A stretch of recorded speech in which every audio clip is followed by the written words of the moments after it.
But there's something I wanted to talk about last night that I haven't had time to do, but I'm going to make time now. Spike Lee. He's got a new movie coming out. And Roger Friedman, who is a hack movie critic for, I think, 411 Hollywood or Hollywood 411 or something, who defended The Last Jedi. He defended The Last Jedi for as long as he possibly could. Okay, this guy is a hack. He's an idiot. He wrote an article on Spike Lee's new film, which is called Black Klansman, which I think is a adaptation, book adaptation to film.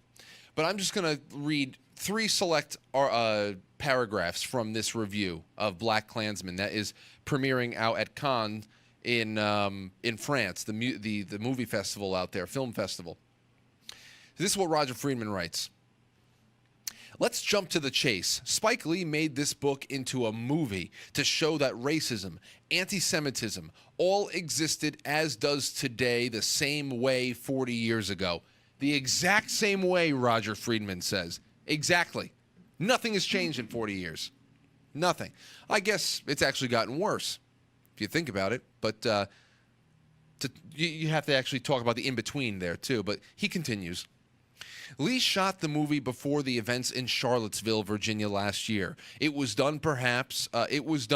Perhaps it ended with a shot of JDW and Harrier. I guess this is just, people in the characters in the film going into the future together with a signature Spike Lee glide. That would have been a good movie. But now the glide segues into footage from Charlottesville. The movie gains a Schindler's List moment as Lee flashes forward to racism in our time. Because, of course, that's what Charlottesville stands for, racism in our time. Racist things happen there, but that's not what the whole debate at Charlottesville was about. We'll talk about it in a second. And then, of course, in parentheses, he says SL, Schindler's List, ended with real-life Holocaust victims and their families paying their respects to Oskar Schindler decades later. Because, of course, anybody who probably goes to see this film has probably not seen Schindler's List. The juxtaposition of this new reality that we've elected, this is how he ends this thing. This is the last paragraph that Roger Friedman writes, okay? The juxtaposition of this new reality that we've elected a president who didn't denounce hatred but embraced it. That president is supported by David Duke, which, okay, and the last president and many members of Congress are supported and have shown support to Louis Farrakhan and members of the Weather Underground. So Roger Friedman obviously didn't watch the interview between Donald Trump and Matt Lauer from the year 2000, where Donald Trump says that I'm officially not running for president, and more specifically, I'm not running under the Reform Party because, for most part, he singles out David Duke. Well, because you have David Duke in the party, and he's a racist, and he's a problem, and I don't want to be associated with people like that. That's on the record in 2000 for Matt Lauer, the guy who had sex toys in his desk and an automatic lock button underneath his desk. Okay, this is what we're talking about here. But Roger Friedman's an idiot, you see? He's an idiot. And Spike Lee's not any better. But let's keep going. And that president is supported by David Duke, who is still around and fomenting that hate. Where have you seen David Duke last? Has David Duke come to perform in your small town somewhere recently? I wouldn't be able to pick David Duke out in a lineup. It's just one of those names that people say. Who's still around fomenting hate, notches Black Klansman to a new level. Now we have a movie of staggering social significance that Lee even thought of it and connected all the dots. Shows great filmmaker who's so his grammar is awful too. Not only is he trying desperately to make black friends, but his grammar is terrible. Connected the dots and shows great filmmaker who's been with us for 3 decades, bringing a masterwork to life. And now, without further ado, I want to go to the great filmmaker himself.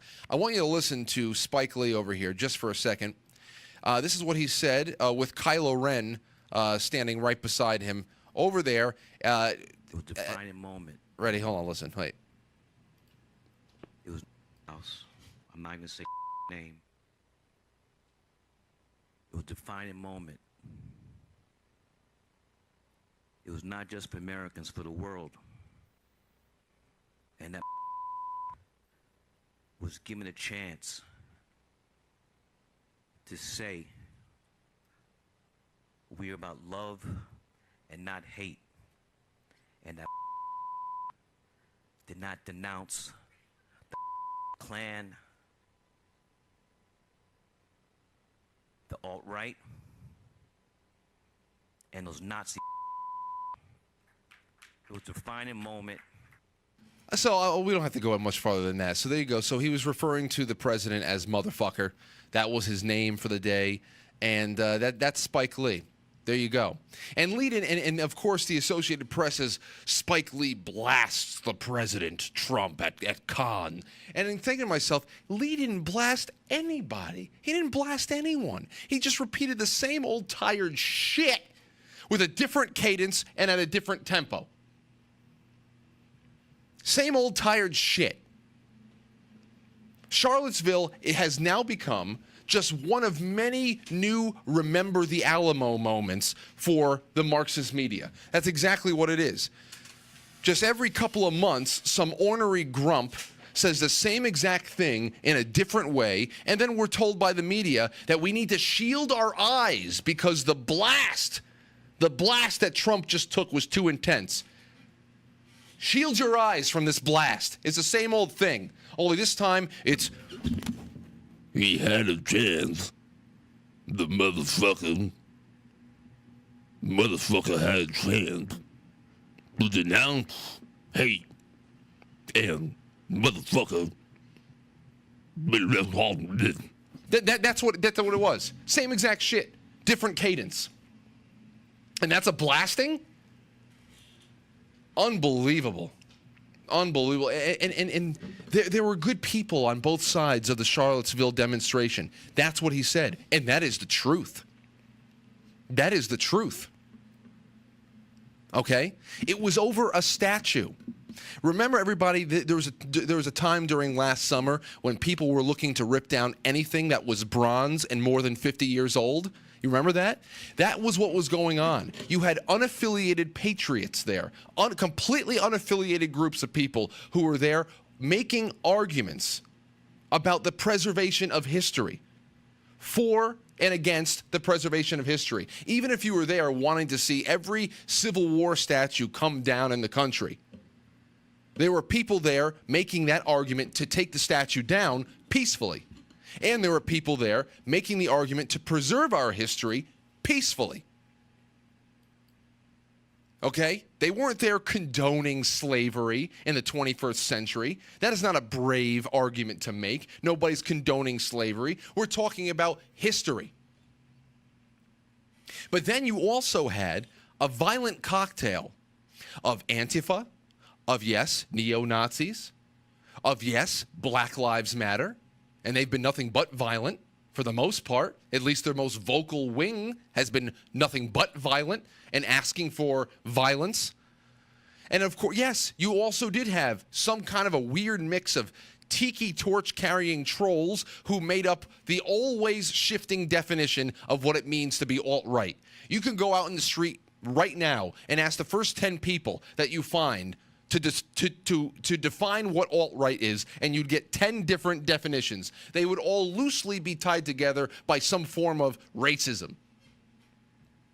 These are just names. They're just sounds that come out of people's mouths. But you see, here's the problem. Even though that there were real arguments being made to preserve history and to move on and be strong about things regardless of the negative or positive connotations of the history that is being preserved. The only thing that you need to know, and Fox is guilty of this too, Fox was completely guilted into covering Charlottesville in only one way. Completely guilted.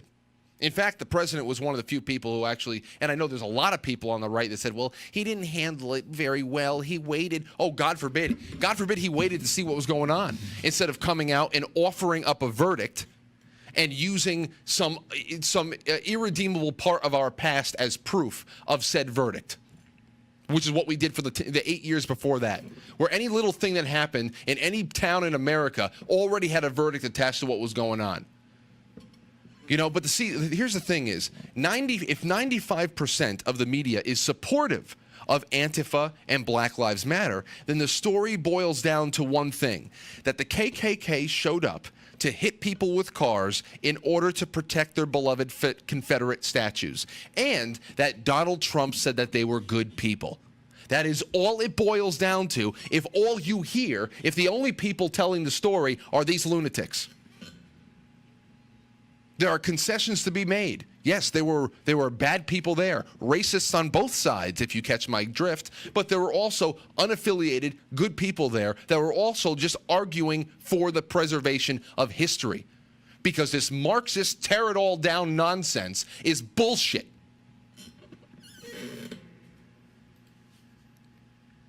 And then this version of history, this version of current events is preserved after the media spews it out there, preserved by simpletons like Spike Lee at posh film festivals in France. KKK. One man shows up outside of a library somewhere to scream about white power, you would need the entire local police force to hold back 1,000 seething counter-protesters. Fantasy. This is a fantasy land that they live in. A miserable fantasy land where there's the rise of the KKK is all around them. Nonsense. We'll be right back.